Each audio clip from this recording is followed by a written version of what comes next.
अध्यात्म सार के अंदर महोपाध्याय जी भगवंत 11वीं गाथा तक उन्होंने जो जो प्रथम प्रस्ताव के अंदर कहा उसको थोड़ा बहुत समझने का हमने प्रयत्न किया। 12वीं गाथा की तरफ अपन आगे बढ़ते हैं। दंभ पर्वत दंभोलिहि सौहार्द सौहार्दाम्भूदि चंद्रमा। दंभ नाम का एक पर्वत है और उसके ऊपर वज्र यानी कि अध्यात्म का वार होता है।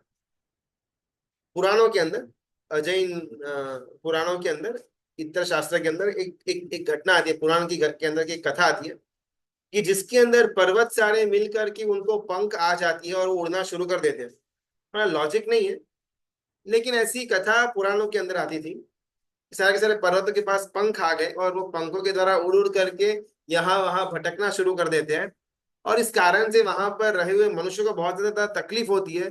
जब चाहे तब कोई भी पर्वत उड़ करके चला जाता है, उनके ऊपर गिर जाता है, तो उनका जीवन पूरा अस्त व्यस्त हो उठा था। ये घटना को देख करके इंद्र महाराजा अपने वज्र को लेकर के आते हैं इस धरती लोक के ऊपर। और ये जो पर्वत की जो पंखे थी उसको काट करके वो पर्वत के चोटी के ऊपर जोर से वज्र का प्रहार करके उसको उस जगह पर स्थिर कर देते थे। इस घटना के बाद ऐसा एक एक कथनी कहनी उस समय निकली, दंभ पर्वत दंबोली ही। यानी कि अगर पर्वत को शांत करना हो, पर्वत को चकनाचूर करना हो, पर्वत को एक जगह पर स्थिर करना हो, पर्वत को मिट्टी में परिवर्तित कर देना हो, तो वज्र का प्रहार करने में आएगा तो ही सफलता मिलेगी। बहुत सुंदर बात यहाँ पर महोपाध्याय जी भगवंत उपमा दे रहे हैं अध्यात्म को वज्र के साथ, पर्वत को दंभ के साथ। सौहार्दाम्भूदि चंद्रमा, मैत्री भाव रूपी जो सागर है, उस सागर का विकास करने के लिए अगर कोई चंद्रमा नाम का तत्व हो, उसका नाम है अध्यात्म। पूनम का दिन, पूनम की रात आए और सागर के अंदर विशेष प्रकार की लहरें, विशेष प्रकार की जो भरतियां आती है, उसका कारण सिर्फ और सिर्फ पूर्णिमा का चंद्र होता है। उसी प्रकार भाव रूपी सागर के अंदर मैत्री का जो बड़ा सा एक एक एक वेव आता है, मैत्री भाव का जो बहुत बड़ा झरना आता है, भरती आती है, उसके अंदर अगर कोई चंद्रमा बन करके कारणभूत तत्व हो, तो उस तत्व का नाम है अध्यात्म। जब तक जीवन के अंदर ईर्ष्या पड़ी है, मत्सर पड़ा है, निंदा पड़ी हुई है, तब तक समझना कि मुझे अध्यात्म का स्पर्श ही नहीं हुआ। ईर्ष्या, मत्सर और निंदा। 12वीं गाथा का शुरुआत का नाम आता है दंभ। दंभ पर्वत दंभोली ही। दंभ जो हमारे अंदर पड़ा हुआ है, वो दंभ 3 कारणों के द्वारा होता है, ईर्ष्या, मत्सर और निंदा। जब तक मेरे जीवन के अंदर मेरे अंतर में ये 3 भाव पड़े हुए, तब तक अध्यात्म का स्पर्श मुझे होना बिल्कुल पॉसिबल है ही नहीं। प्रैक्टिकली ना अपन अपने जीवन के अंदर देखते हैं कि अगर मेरा सगा भाई आगे बढ़ता हो जीवन के अंदर, संसार के अंदर, भौतिकता के अंदर, पैसों के क्षेत्र के अंदर, अगर वो मुझसे आगे बढ़ता हो, साथ में खेले, साथ में बड़े हुए, साथ में स्कूल के अंदर गए, बहुत सारे छोटे बचपन के अंदर लड़ाई झगड़े भी हुए थे, एक दूसरे के बिना शायद खाने के बिना चलता भी ना था, खाने के टाइम पर दोनों भाई साथ में ही खाते थे। ऐसा जिसके साथ बचपन गया हुआ हो, वैसा हमारा सगा भाई अगर हमारे साथ आगे भौतिकता के अंदर, संसार के क्षेत्र के अंदर, श्रीमंताई के अंदर बढ़ जाता हो, सक्सेस के अंदर, फेम के अंदर हमसे आगे बढ़ जाता हो, बोलो अंदर में ईर्ष्या नहीं होगी ना। बचपन में साथ में थे, लेकिन फिर बड़े हुए, धंधे अलग अलग हुए, घर बड़े हुए तो घर भी अलग अलग हुए, लेकिन फिर भी मन के अंदर ईर्ष्या का, निंदा का भाव नहीं आएगा ना। संसार के अंदर की हमारी यही वृत्तियों को लेकर के हम धर्म के अंदर आकर के भी धर्म का वातावरण कलुषित कर बैठते हैं। हमने अट्ठाई करी हुई है, किसी और ने मासक श्रवण करा हुआ है, फिर भी यही विचार, ईर्ष्या का, निंदा का, मत्सर का। हम इतने कमाया, अगर उसने हमसे ज्यादा कमाई की, फिर भी यही विचार। हमारे घर पे तकलीफ है, उसके घर पे तकलीफ नहीं है, ईर्ष्या, निंदा और मत्सर। इस शासन के अंदर, परमात्मा के शासन के अंदर, पूरी दुनिया को सगे भाई से ज्यादा मैत्री भावना के अंदर आवर्जित करना है, और हम सगे भाई को भी दुश्मन की तरफ देखने की वृत्ति को लेकर के बैठे हुए हैं। पूरी दुनिया के अंदर जितने भी व्यक्ति हैं उनको सगे भाई से भी ज्यादा मैत्री भावना से आवर्जित कर देना है, उनके संकुल के अंदर रखना है। ऐसी बात परमात्मा के शासन के अंदर, अध्यात्म सार के अंदर महोपाध्याय जी भगवंत करते हैं। और मेरी वृत्ति कैसी है कि खुद के सगे भाई को भी दुश्मन की नजरों से देखने वाला। जब तक अंदर में राग द्वेष पड़े हुए हैं तब तक अध्यात्म का स्पर्श जीव को होना इम्पॉसिबल है। जब तक अंदर में मैत्री भाव नहीं आया हुआ है तब तक दंभ नहीं गया। परमात्मा के शासन के अंदर सबसे पहले खुद के जीव को शिव की तरह, यानी कि खुद के जीव को परमात्मा की कल्पना करके देखना है और बाकी जीव को खुद के जीव के तुल्य देखना है।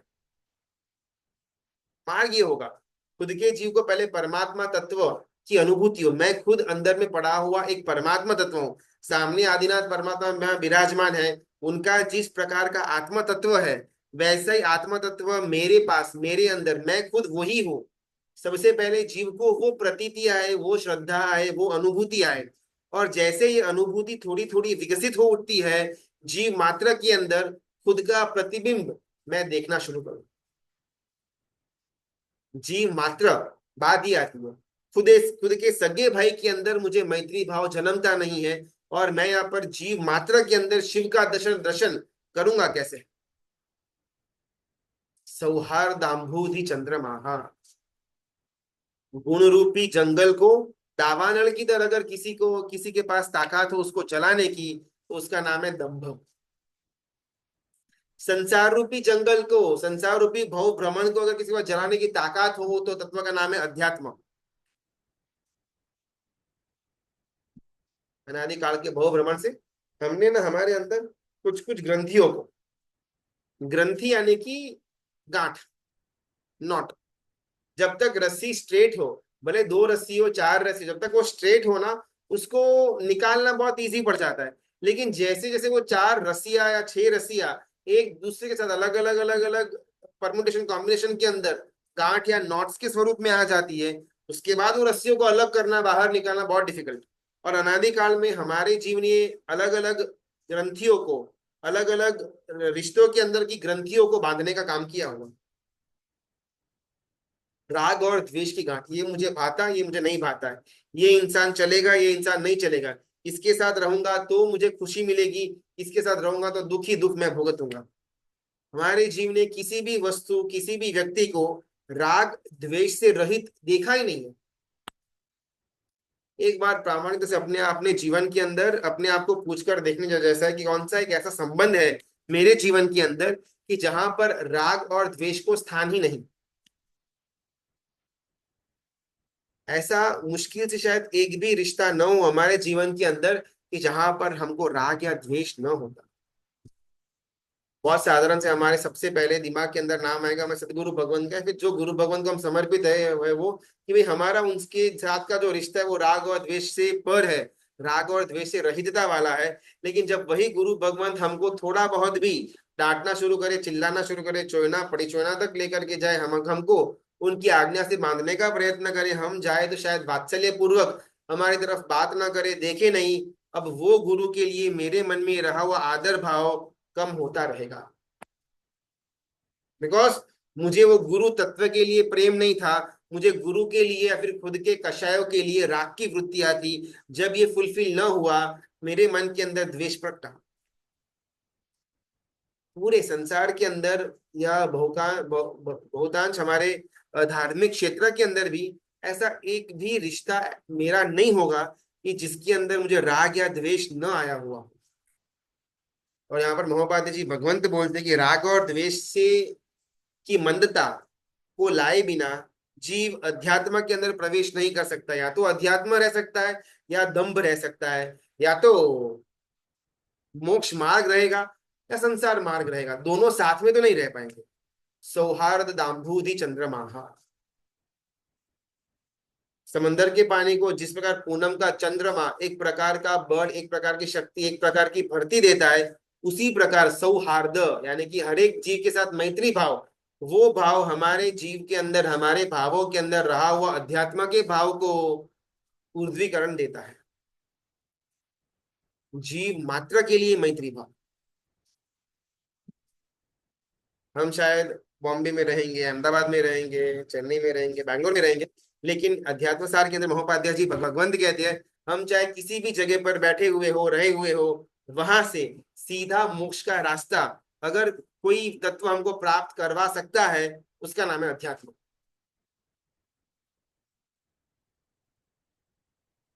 हमने बहुत सुंदर किसी गुरु भगवान का प्रवचन सुना, एक सामयिक कर ली, प्रतिक्रमण कर लिया, परमात्मा की पूजा कर ली, और रास्ते के ऊपर निकले हम किसी विजातीय पात्र को आता हुआ देखा, उसके शरीर को, उसके अंगो पांग को देख करके मन के अंदर लालसा जागृत हुई, हमारे आंखों के अंदर विकार आया। सुबह से लेकर के शाम तक हमने जो भी धर्म आराधना करी थी, उसको एक क्षण के अंदर धूल बराबर मैंने कर दिया। ऐसा क्यों हुआ? विचारक ने पूछा। मैंने सुबह 1 घंटा प्रतिक्रमण किया, 2 घंटा सामयिक किया, विद प्रवचन के योग को सुना, 1 डेढ़ घंटा तक मैं मंदिर के अंदर परमात्मा की पूजा की, दोपहर में मैंने एक आधा सामयिक घर पर किया, शाम को वापस प्रतिक्रमण किया, और लगभग 5 से 6 घंटा मैंने धर्म प्रवृत्तियों के अंदर मन को चिपका करके, मन लगा करके किया। और एक आधा क्षण विजातीय को देख करके मन में विकार आए, तो उसमें क्या हुआ? 6 घंटे की हुई धर्म आराधना, भावपूर्वक मन पूर्वक की हुई धर्म आराधना फूल बराबर बन जाती है। ऐसा क्यों?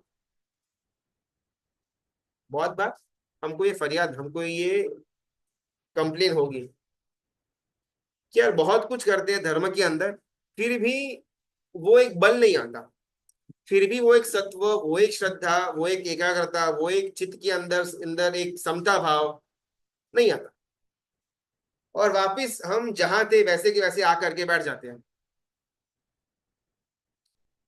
स्वाध्याय की शुरुआत के अंदर बहुत ज्यादा उल्लास था, बहुत ज्यादा रोमांच था, लेकिन 2 4 6 8 दिन गए, 2 4 6 8 हफ्ते गए, और पतन का मार्ग हमारा चालू। कोई भी नया तत्व हमने सुना, 2 4 दिन तक उसको पालने की मन के अंदर कटिबद्धता रहती है, 5वें दिन वापिस पानी में आकर के बैठ जाते हैं, पतन का मार्ग अपन पकड़ लेते हैं। ऐसा क्यों? दिन में 5 5 6 6 घंटे हमने परमात्मा की धर्म का सेवना की, फिर एक आधा सेकंड के लिए विजातीय पात्र को देख करके मन के अंदर विकार जन्मे, इससे सब धूल बराबर क्यों? ये पतन का मार्ग क्यों?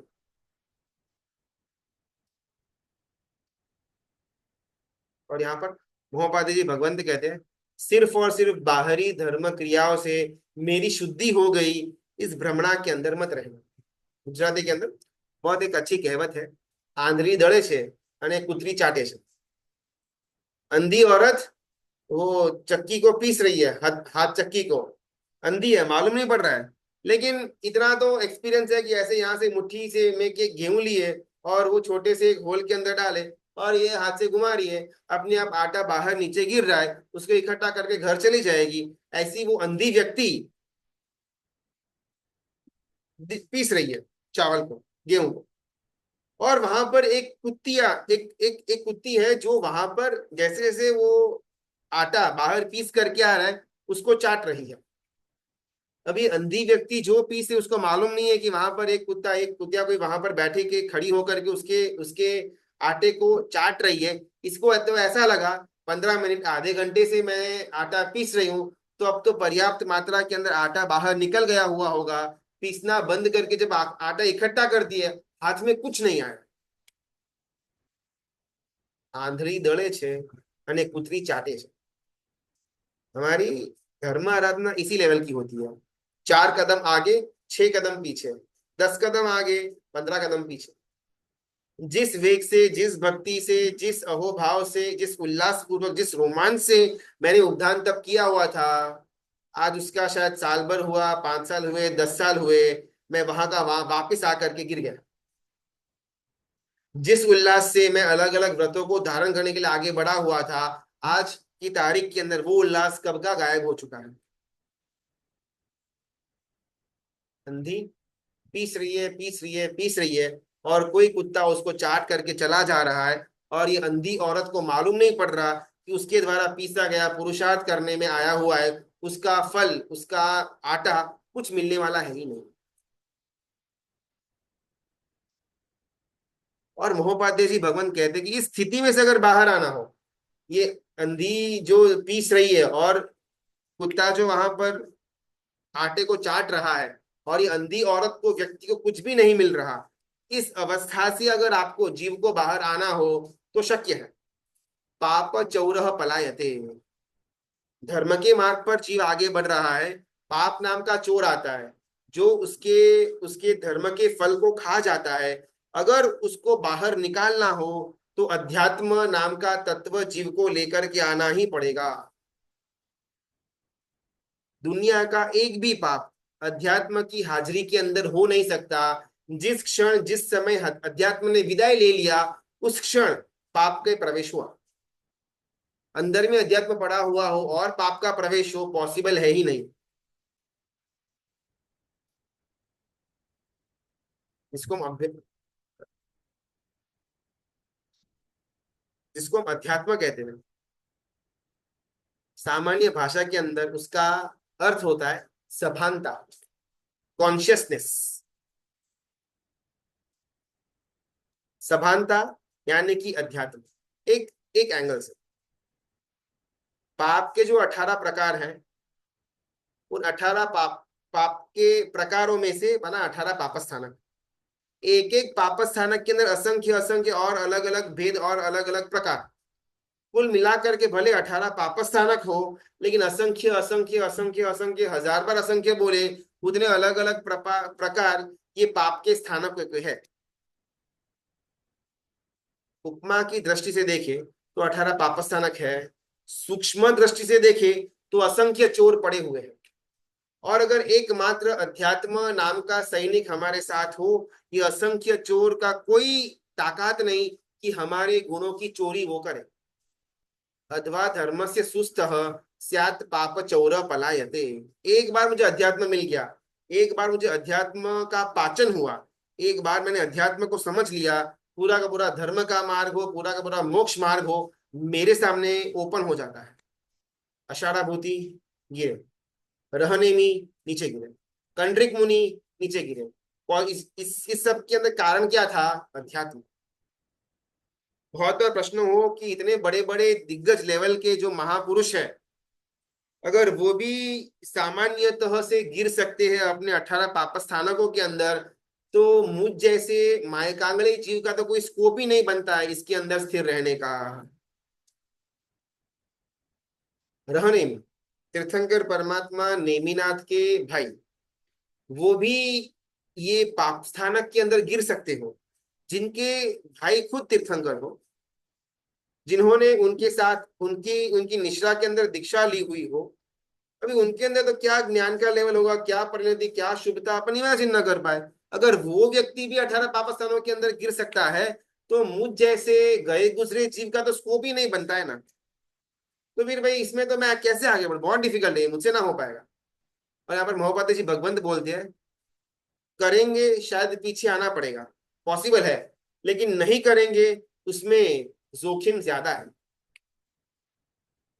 शायद करेंगे दुर्गति का भ्रमण हमारा निपट जाएगा, लेकिन नहीं करेंगे तो आई हुई तक हम हाथ से घुमा देंगे बैठेंगे।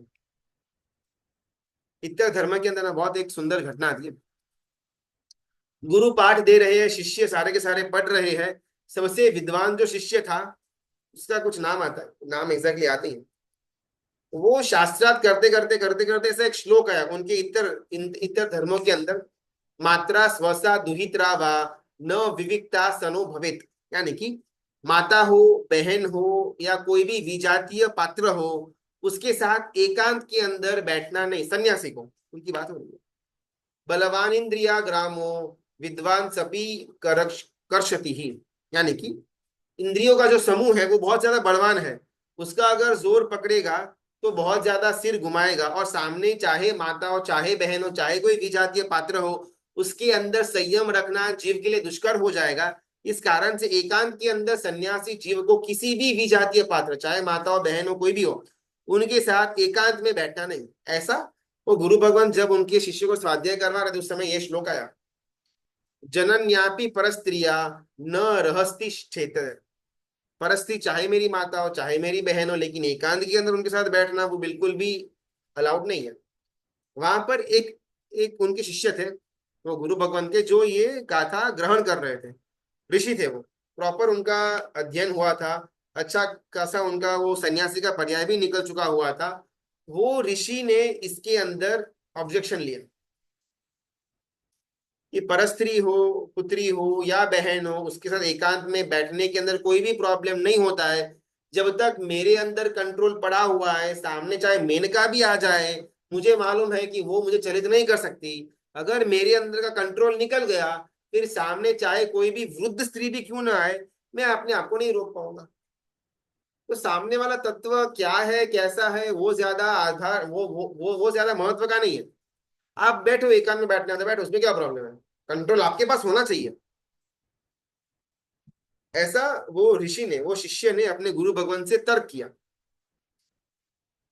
समझ लेने जैसा एक प्रशांत, बहुत सुंदर, अपने अंदर की वृत्तियों को बाहर लाने वाला। अपने भी कहीं कभार अपने लिए, खुद के लिए भ्रम होता है कि मैं तो ऐसा हूँ, मैं तो वैसा हूँ, मैं बहुत ज्यादा त्यागी, मैं बहुत बहुत बड़ा तपस्वी, मैं बहुत बड़ा देश वीरतीधर, मैं नियमों के अंदर रहने वाला, मैं पचखान के अंदर रहने वाला, आई एम समथिंग। ऐसा हम सबको कहीं ना कहीं अपने बैक ऑफ द माइंड खुद के लिए एक एक ऐसा एक भ्रमणा होती है। यहाँ पर ये शिष्य, ये ऋषि मुनि को भी ऐसी भ्रमणा खुद के लिए थी कि आई एम समथिंग। चाहे सामने कोई भी विजातीय पात्र आए, मेरे पास कंट्रोल है, मैं कंट्रोल कर लेगा। तो ये माता है, बहन है, उसके लिए विकार जन्मे पॉसिबल ही नहीं है। गुरु भगवान ने उस समय तो कुछ बोला नहीं, पाठ को आगे बढ़ाया। 3-4 दिन हुए, रात्रि का समय था। वो ऋषि, वो जो शिष्य थे, वो अपने कुटीर के अंदर कुछ स्वाध्याय के अंदर मग्न थे। बाहर एकदम से बारिश जैसा मौसम हुआ, बारिश मूसलाधार पड़ी। और एक स्त्री, ये ऋषि भगवान, ये जो मुनि, ये शिष्य है, उनकी कुटीर का दरवाजा नॉक नॉक करती है। ऋषि ने दरवाजा खोला तो देखा कि बाहर बारिश के अंदर कंप्लीटली भींजी हुई एक स्त्री खड़ी। वो स्त्री ने विनंती की कि बहुत ज्यादा बारिश आ रही है, कुछ देर के लिए अगर आपके कुटीर के अंदर मुझे रक्षा के लिए स्थान मिल जाए तो आपकी बहुत बड़ी कृपा होगी। वो ऋषि ने उनको अंदर बुलाया, बैठने का उचित स्थान दिया। पूरे कपड़े भीग चुके थे। तो स्त्री ने साधारण से विनंती की कि अगर आपके पास कोई जो सूखे हो कपड़े ऐसे अगर पड़े हुए हो तो प्लीज दे सकते हैं, बिकॉज ये बहुत ज्यादा गीले है। और गीले कपड़ों में अगर मैं बैठी रहूंगी तो मुझे सर्दी, बुखार, खांसी वगैरह हो जाएगा। ये शिष्य ने अपने पास जो एक और पैर थी कपड़ों की, धोती और खेस की, वो पैर इस स्त्री को दी। ये स्त्री ने वो पैर ली, मुंह उल्टा करके भी कपड़े बदल रही है। और यहाँ पर वो ऋषि स्वाध्याय करने के लिए बैठे हुए हैं। हर एक की ताकत स्थूलभद्र जैसी नहीं होती है कि सामने वेश्या हो, पोषा वेश्या, पोषा वेश्या के घर पर पकने वाला जो विगयों से आसक्त भोजन है, उसको खाने के बाद भी मन के अंदर विकार न आए, ये बहुत ही सत्वशाली जीवों के लिए पर्याय है। हर एक के अंदर का सत्वता नहीं कि वो इस अवस्था में भी अपने मन में विकार का विचार भी लेकर के ना आए। ये ऋषि ने उनका आलम्बन लिया शायद, कि अपने पास अगर कंट्रोल हो तो सामने चाहे कोई भी हो, वो ज्यादा मैटर नहीं करता है। और ये ऋषि स्वाध्याय कर रहे हैं और उनके सामने ही स्त्री उल्टे मुंह कपड़े बदल रही है। ऋषि का मन गाथा के अंदर नहीं लग रहा। बार बार मुंह को ऊपर उठाने का मन हो रहा है, लेकिन मुंह को ऊपर उठाया हुआ नहीं है। लेकिन अभी एक एक पॉइंट है, एक बाउंड्री आ गई कि बस अभी तो कंट्रोल नहीं कर पाएंगे। और वो ऋषि एकदम से खड़े हो जाते हैं और वो स्त्री से काम भोग की इच्छा रखते हैं। उनके सामने गिड़गिड़ाते हैं, हाथ जोड़ते हैं, ये शिष्य, ये ऋषि। और जैसे ही ये हुआ, वो स्त्री ने मुंह फेरा। मुंह फेरा तब मालूम पड़ा कि ये तो दाढ़ी वाले उनके गुरु भगवान थे, कोई स्त्री नहीं थी। वो ऋषि को तो इतना इतना उस समय शौक आया कि शायद काटो तो खून न निकले। उस प्रकार से उनका बाहरी व्यक्तित्व और अंतर मन स्तब्ध हो गया। आचार्य भगवान ने कुछ बोला नहीं। वो हल्का सा स्मित दे करके वहां से रवाना हो गए, बिकॉज उनका तो काम पूरा हो चुका हुआ था। अगले दिन पाठ का समय आया, और पाठ के समय से पहले वो शिष्य अपने गुरु के चरणों में जाकर के गिर जाते हैं कि मेरी मिस्टेक हो गई, कि वो 2-4 दिन पहले आपने जो कहा हुआ था कि एकांत के अंदर विजातीय पात्र का संग बिल्कुल भी नहीं करना, वो यथार्थ ही है। ये तो मेरी कुमति थी कि मैं इसके अंदर भ्रमित हो उठा।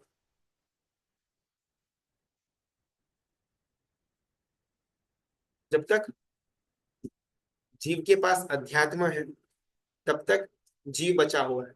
द मोमेंट जीव के पास अध्यात्म निकला, जीव के अंदर पापों का स्थान आ गया, पाप स्थान की आचरणा जीव कर लेता।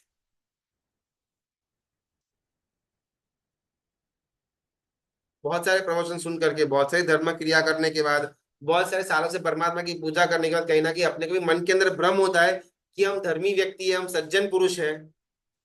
लेकिन द मोमेंट ऐसा कोई टेस्टिंग का समय आता है ना, हम फेल होते हैं।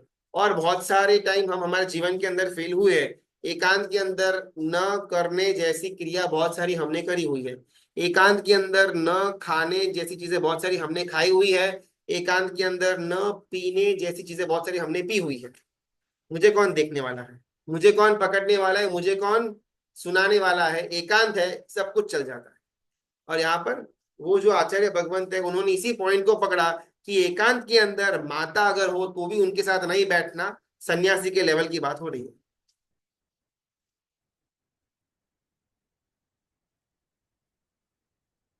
गुरु ने वहां से विदाई ली कुटीर के अंदर से। और ये पंडित, ये ऋषि, जिनको अभी तक अध्यात्म स्पर्शा हुआ नहीं था, सेकेंड डे जाते अपने गुरु भगवान के पास पाठ से पहले उनकी कोख के अंदर, उनके पाँव के ऊपर मस्तक रख करके छोटे बच्चे के भ्रांति ये रोना शुरू कर देते हैं कि मुझे लगा मैं बहुत बड़ा पंडित, बहुत बड़ा ज्ञानी बन चुका हुआ था, लेकिन आपने जो कल किया मुझे एहसास हुआ कि मैं तो तुच्छ व्यक्ति हूँ।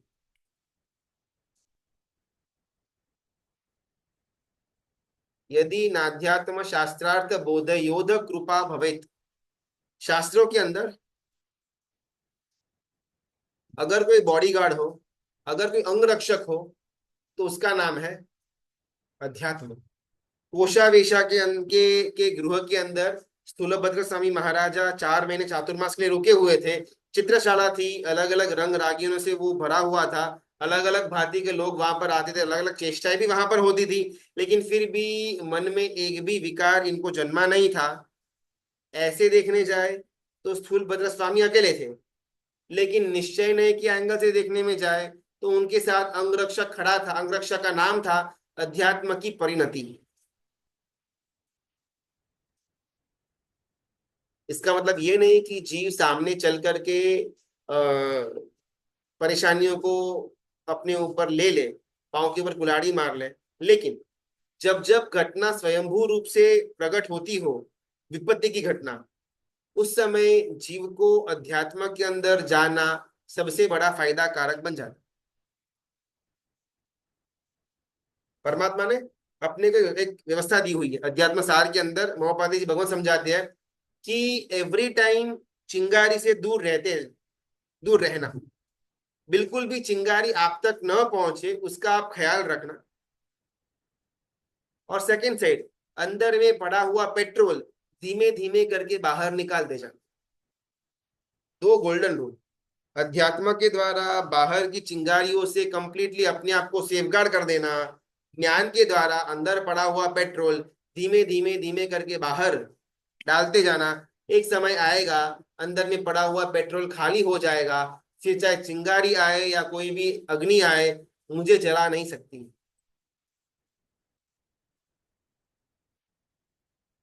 14वें श्लोक के अंदर महोपाध्याय जी भगवंत कहते हैं, येषा मध्यात्म शास्त्रार्थ तत्वम परिणीतम हृदय कषाय विषया क्लेशस्तेषाम न कहिंचित। एक व्यक्ति है कि जिसको अध्यात्म स्पर्शा नहीं है, और एक व्यक्ति है कि जिसको अध्यात्म की परिणति आ चुकी हुई है। एक व्यक्ति है जो हर एक स्टेप के अंदर राग और द्वेष करता जाता है। सेकेंड व्यक्ति है जो हर एक स्टेप के ऊपर समता भाव के अंदर स्थिर रहता है, अध्यात्म की परिणति को प्राप्त किया हुआ व्यक्ति है। किसी भी जात का कषाय का निमित्त व्यक्ति उसके अंदर जाता नहीं है। वही व्यक्ति अध्यात्म को साध सकता है जो हर एक स्टेप के अंदर राग द्वेष कषायों से आवर्जित हो उठता है। वैसा व्यक्ति अध्यात्म के अंदर प्रवेश करने की लायकात नहीं रखता।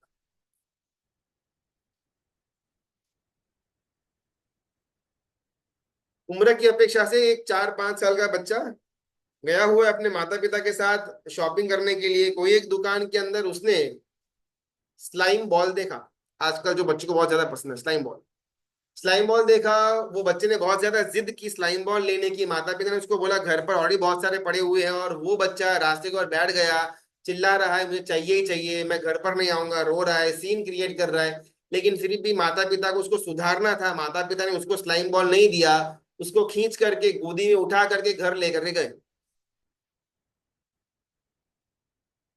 ये बहुत नॉर्मल घटना है, शायद हमने अनुभव भी किया हुआ होगा या फिर देखा हुआ तो होगा ही, बैर मिनिमम के अंदर।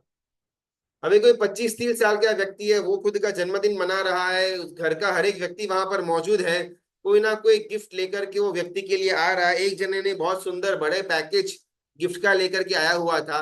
व्यक्ति एक एक करके पार्टी पूरी हो जाने के बाद गिफ्टों को खोल रहा है, और वो बड़ा सा गिफ्ट आता है दिखने के अंदर, आराम से बड़े ही आनंद से, इंतजारी से गिफ्ट को खोल रहा है, और देखा अंदर एक स्लाइम बॉल पड़ा हुआ था। 30 साल का व्यक्ति था। जैसे ही वो स्लाइम बॉल देगा, दिमाग उसका घुमा कि ये थोड़ी कोई गिफ्ट देता है 30 साल के नवयुवान को। और उसने अपने उस फ्रेंड को फोन किया कि जिसने स्लाइम बॉल दिया हुआ था, उसको फोन करके भला बुला सुनाया कि ऐसा क्यों दिया। और वो उसका फ्रेंड कहता है कि आज से कई साल पहले मैंने देखा हुआ था कि तू इसी स्लाइम बॉल के लिए रास्ते पर रो रहा था, गिगर रहा था। उस समय मैंने मेरे मन के अंदर वो चित्र को अंकित कर लिया हुआ था, और आज मौका मिला कि तुझे तुझे खुश करने के लिए, तो बरसों पहले तुझे जो स्लाइम बॉल नहीं मिला हुआ था ना, उसको मैं लेने के लिए गया, और आज मैंने गिफ्ट पैक करके तुझे वो दिया। योग दृष्टि समुच्चय नाम के ग्रंथ के अंदर परम पूज्य हरिभद्र श्री महाराजा कहते हैं कि जहां तक अध्यात्म का स्पर्श नहीं हुआ, तब तक जीव बालक के समान है। अध्यात्म का स्पर्श हुआ यानी कि जीव यौवन वय के अंदर आया। बालक की जो चेष्टा थी, अपने को मालूम है कि वो कंप्लीटली निरर्थक है। बालक के पास घर पर बहुत सारे स्लाइम बॉल पड़े हुए हैं, नया एक आधा स्लाइम बॉल मिलने पर कोई जीवन के अंदर बड़ा बदलाव नहीं आने वाला है, 2-4 दिनों के अंदर उसको भी भूलने ही वाला है बालक। लेकिन फिर भी अभी जिद हट ऐसी पकड़ी हुई है कि रास्ते के अंदर बैठ गया, सो गया, चिल्ला रहा है, सीन क्रिएट कर रहा है, जस्ट बिकॉज उसको स्लाइम बॉल चाहिए। जब तक अध्यात्म नहीं प्रगटा, तब तक जीव चाहे 80 साल का भी क्यों ना हो जाए, वो बालक ही कहलाएगा। जैसे ही जीव को अध्यात्म का स्पर्श हो जाता है, जीव यौवान वय के अंदर आता है। अभी मुझे अध्यात्म मिल गया, अभी आई एम वेरी क्लियर कि ये स्लाइम बॉल का कोई यूज नहीं है। 30 साल का मैं हो गया, मुझे गिफ्ट के अंदर वही स्लाइम बॉल मिलता है, लेकिन मुझे उसके लिए कोई आकर्षण, कोई उसके लिए आसक्ति उत्पन्न नहीं होती, बिकॉज मैं जानता हूं कि कंप्लीटली वेस्ट है, इसका कोई काम नहीं। ठीक है, 2-4 बार खींच लिया, थोड़ा बहुत हमने उसको शेप बना दिया, बाकी इसका कोई अर्थ है ही नहीं। दृष्टि के अंदर, विचार के अंदर वो स्लाइम बॉल शून्य बन जाता है। कब? जब वो व्यक्ति 30 साल का युवान बनता है, तब 5 साल का बच्चा था उस समय व्यक्ति को वो स्लाइम बॉल अपने जीवन का टारगेट, सर्वस्व लगता था। जब तक जीव के अंदर अध्यात्म नहीं आता, तब तक जीव बाल्य समान। एक बार अध्यात्म आ जाए, जीव यौवन वय में पहुंच जाता है। संसार की किसी भी वस्तु के अंदर मुझे सार लगे, कोई भी वस्तु तथ्य लगे, कोई भी वस्तु उपादेय लगे, कोई भी वस्तु लेने जैसी लगे, तो समझना कि मैं बालक ही हूं। दुनिया की, संसार की कोई भी वस्तु मुझे पसंद ना आए, मुझे कंटाला उत्पन्न करवाए, मुझे हे लगे, मुझे छोड़ने लायक लगे, मुझे फेंकने लायक लगे, तो समझना कि मैं युवान वय के अंदर आ चुका हूं। मेरे पैसे हो, मेरा घर हो, मेरी संपत्ति हो, मेरी काम, मेरी फेम हो, ये मुझे अच्छी लगे, सारूप लगे, उपादेय लगे, लेने जैसी लगे, इकट्ठा करने जैसी लगे, और यहाँ पर मोहपादी जी भगवंत बोलते हैं कि वैसा जीव बालक बुद्धि है, बालक समान है, उसके अंदर अभी भी अध्यात्म का प्रवेश नहीं हुआ।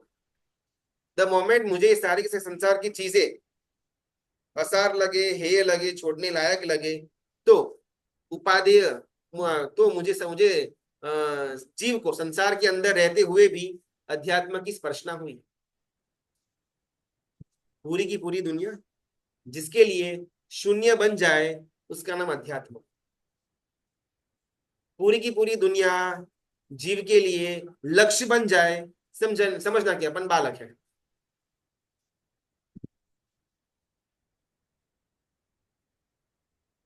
सबसे पहले प्रस्ताव के अंदर महोपाध्याय जी भगवंत सिर्फ और सिर्फ अध्यात्म का महत्व समझाने का प्रयत्न कर रहे हैं। अध्यात्म अभी तक एग्जैक्टली क्या है, उन्होंने अपनी एक भी गाथा के अंदर लिखा नहीं है।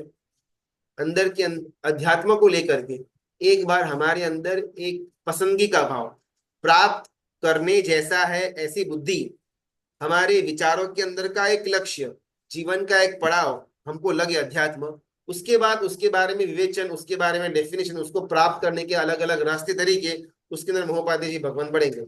आज अपन यहाँ पर रखते एक समय हुआ है अध्यात्म को लेकर के, जो तीन बातें आज हमने जानी, दम्भ हो, ईर्ष्या हो, मत्सर, ये तीन चीजें अगर जीव के पास है, अगर जीव के स्वभाव के अंदर पड़ी हुई है, तो वो जीव को अध्यात्म की स्पर्शना नहीं हो सकती।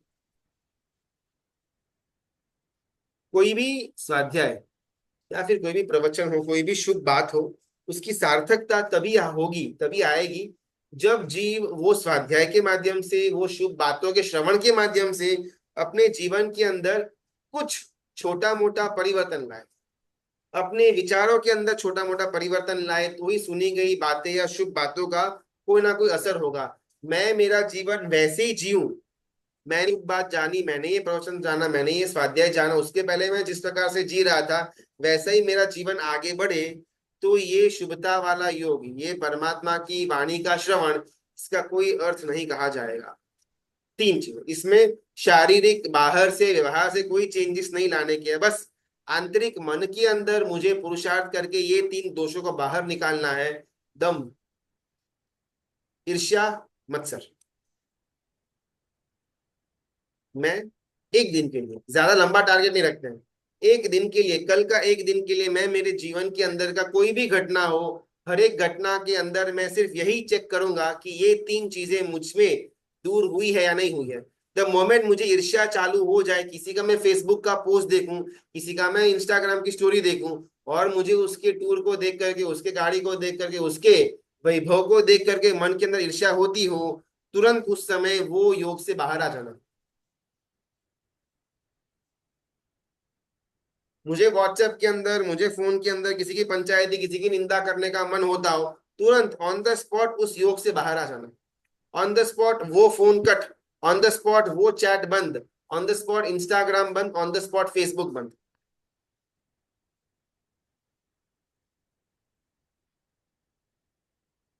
अपने को ये परिवर्तन मानसिक रूप में लेकर के आना ही होगा। जब तक मेरे जीवन के अंदर ये तीन है, तब तक कहीं पर भी मैं अध्यात्म के आसपास भी नहीं आ पाऊं। अच्छा, मैं परमात्मा की आज्ञा विरुद्ध कुछ भी बोला हुआ हो तो इच्छा में विक्रम, अगले 2 दिन तक कुछ अनुकूलता नहीं होगी तो शायद स्वाध्याय नहीं होगा। वापिस 2 या 3 दिन के बाद हम हमारे स्वाध्याय की धारा को कंटिन्यू करेंगे, लेकिन अगले 1-2 दिन के लिए हम हमारे जीवन के अंदर का टारगेट रखते हैं ये तीन वस्तुओं, ये तीन दोषों से बच करके रहने का। बहुत बहुत धन्यवाद। अनुमोदन। प्रणाम।